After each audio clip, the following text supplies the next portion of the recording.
बिस्मिल्लाहिर्रहमानिर्रहीम। अस्सलाम वालेकुम। आप देख रहे हैं न्यूज़ होम टीवी। खबर शामिल करते हैं अपने नुमाइंदा से। जी हमें अपडेट कीजिएगा।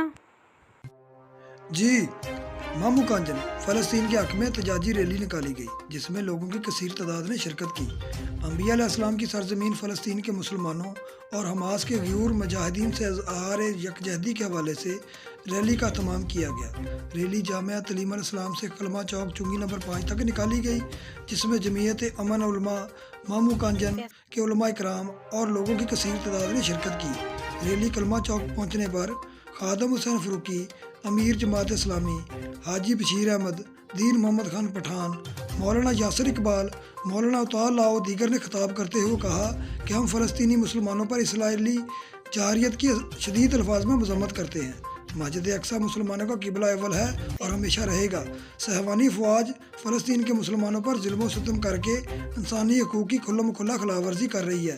कैमरामैन टीम के साथ काशिफ नवाज, न्यूज़। चला गया, आज भी हो सकता है, लेकिन क्यों नहीं हो रहा, उसकी एक खास वजह है। वो वजह वही है जो मेरा पीरा मुर्शिद सैयद मौदूदी रहमतुल्लाह अलैह दुहाई देता गया। ये वही वजह है जो मेरा रूहानी बुजुर्ग मौलाना को बुला दिया। अल्लाह ताला उस पर हज़ारों तरफ के अजाब नाज़िल कर देते हैं। हमारी अक्सर कौम मुसलमान जहाज को भूल चुके हैं, ऐशो इशरत के पीछे लग चुके हैं। ये